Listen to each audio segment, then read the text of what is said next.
দর্শক, সোনালী নিউজের আজকের আয়োজন সোনালী সারাদিনে সবাইকে স্বাগতম। দিনের শীর্ষ নিউজগুলো নিয়ে আপনাদের সাথে আছি আমি উপমা রায়। শুরুতেই শুনবেন জাতীয় সংবাদ।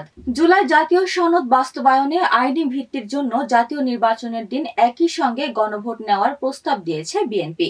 তবে এর সঙ্গে ভিন্নমত পোষণ করেছে জামায়াতে ইসলামী ও জাতীয় নাগরিক পার্টি। দুটি দলই জাতীয় নির্বাচনের আগে পৃথকভাবে গণভোট চায়।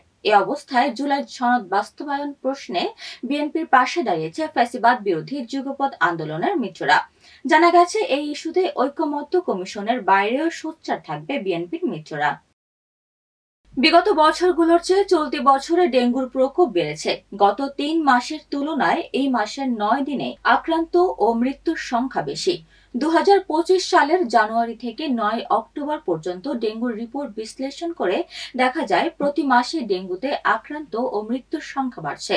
বিশেষজ্ঞরা বলছেন, সাম্প্রতিক সময়ে দেশে এই রোদ, এই বৃষ্টি, এমন অস্থিতিশীল আবহাওয়ায় এডিস মশার বিস্তারে খুব সহায়ক। এবারে ভয়াবহতা ২০১৯ সালের মতো হতে পারে বলেও আশঙ্কা করেন তারা। শিশুদের নোবেল আন্তর্জাতিক শিশু শান্তি পুরস্কার ২০২৫-এর জন্য মনোনীত হয়েছেন সাতক্ষীরার তরুণ সমাজকর্মী সুদীপ্ত দেবনাথ। তিনি শিশু সুরক্ষা, জলবায়ু ন্যায় বিচার ও শিক্ষার প্রসারে কাজের স্বীকৃতি স্বরূপ এই মনোনয়ন পেয়েছেন।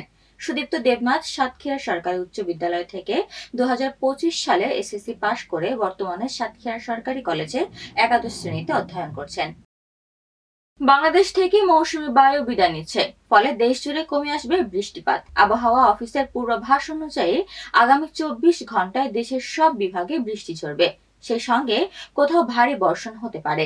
এরপর আগামীকাল শনিবার ৭ বিভাগে বৃষ্টি হবে, পরদিন রবিবার ৬ বিভাগে ও সোমবার ৩ বিভাগে ও মঙ্গলবার মাত্র চট্টগ্রাম বিভাগে বৃষ্টি ঝরতে পারে।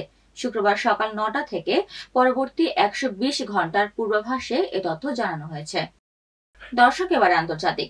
গাজায় শনিবার ভোরে যুদ্ধবিরতি কার্যকর হওয়ার কথা রয়েছে। ইসরায়েলি সরকার চুক্তিটি অনুমোদনের ২৪ ঘন্টা পর থেকেই এটি কার্যকর হবে বলে জানা গেছে।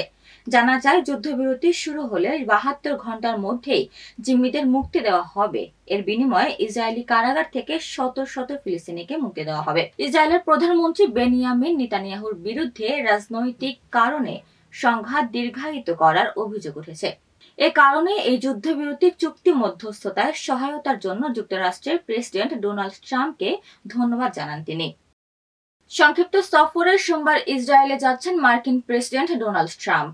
আগামী সোমবার সকালে ইসরায়েলে পৌঁছাবেন এবং পৌঁছে সরাসরি যাবেন ইসরায়েলি পার্লামেন্ট নেসেটে। ট্রাম্প স্থানীয় সময় সকাল ৯টার কিছু পর বেন গুরিয়ন বিমানবন্দরে অবতরণ করবেন, যেখানে তার জন্য আনুষ্ঠানিক স্বাগত অনুষ্ঠান আয়োজন করা হবে। বিমানবন্দর থেকে সরাসরি তিনি যাবেন জেরুজালেম নেসেটে, যেখানে সোমবার সন্ধ্যায় শুরু হতে যাওয়া সিমহাত তোরাহ উৎসবের আগে তিনি ভাষণ দেবেন।